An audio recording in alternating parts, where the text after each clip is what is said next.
आज बलिदान दिवस पर मैं रानी अवंतीबाई की वंशज छठी पीढ़ी उपस्थित हुई और आमंत्रण पत्र भी पहुंचाया गया।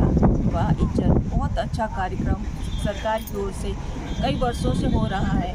हम लोग का हर्ष है कि कम से कम इतना तो होता है, लाखों की जनता यहाँ पर उपस्थित होकर उनकी जय जयकार करती है और जय जयकार के कारण भी और सारे कोने कोने पर समाज ने, जनता ने रानी अवंतीबाई का नाम रोशन किया और जय जयकार करते हुए आज भी आगे पीढ़ी को ये संदेश देते हैं, प्रेरणा लेते हैं और सारी दुनिया को ये जानकारी देते हैं कि देश में अपने संघर्ष के लिए महिला प्रथम हैं और प्रथम स्वतंत्रता संग्राम सेनानी रानी अवंतीबाई गवर्नमेंट मानती है। इसके लिए मैं बहुत ही आभारी हूँ और इसके लिए हम लोग ने कम से कम मुझे 70 साल हो रहे हैं संघर्ष करते। प्रथम मूर्ति 88 में गवर्नमेंट की ओर से ऑर्डर मिला था, वही मूर्ति पूरी दुनिया में कॉपी हो रही है।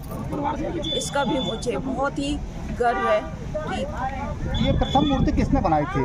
शील महदेल, रामगढ़ की अवंतीबाई की छठवीं पीढ़ी शील महदेल ने, जिसका अनावरण आज तक नहीं हुआ। कांग्रेस राज्य में मिला और बीजेपी के राज्य में देखिए आज के कितना भव्य कार्यक्रम था, परंतु प्रथम मूर्ति का कोई भी नाम नहीं लिया गया। ना ही अवंतीबाई का बगीचा गवर्नमेंट ने जो बनाया है उनका भी कोई नाम नहीं लिया गया। मैं अब उस बात में अफसोस है और बीजेपी को मैं आह्वान भी करती हूँ या फिर उनको चेतावनी भी देती हूँ।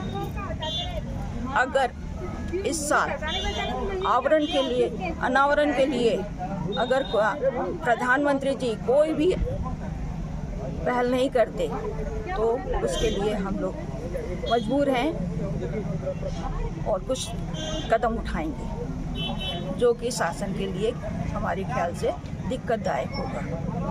क्या नाम लिखते हैं आप? मैं शील महदेल, रामगढ़, अवंतीबाई की छठी पीढ़ी। एक चीज़ और, आज रानी अवंतीबाई का बलिदान दिवस, मरकर रानी अवंतीबाई बलिदान हुई और बलिदान दिवस के शुभ अवसर पर प्रशासन, शासन और समस्त यहाँ आसपास ढिंढोरी, जहाँ गमों का ना हो कोई सवेरा और नित रहे उजियारा करता हुआ ये सुंदर सा गांव, परंतु क्या कहें उस गांव को जहां पर प्रशासन का पूरा यत्र नारी पूजते रमते तत्र देवता, और आज वहां पर एक वंशज जो छठवीं पीढ़ी को बिलोंग करती हुई चुपचाप बैठी रही और प्रशासन ने देखा कि जहां नारी पर एक मर कर नारी ने, उस अवंती रानी बाई ने बलिदान कर अपने स्वाभिमान को बचाया,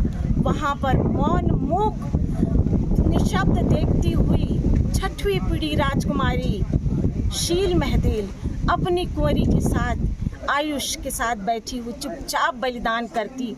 ये देखती रही कि शायद मंच से उसे पुकारा जाएगा कि ये मंच जो छठवीं पीढ़ी आज यहाँ पर बैठी है, परंतु न उसका मौन बलिदान काम आया और न वो कुछ बोल पाए, क्योंकि वो मंच था जहाँ पर नारी की पूजा होती है और जहाँ पर उसके बलिदान की पूजा की जाती है, परंतु क्या वो दिखा किसी को? नहीं। मूर्ति की प्रथम चित्रकार, मूर्ति की प्रथम पेंटिकार, मूर्ति की प्रथम प्रतिमा बनाने वाली शील महदेल आज मौन चुपचाप बैठी रही।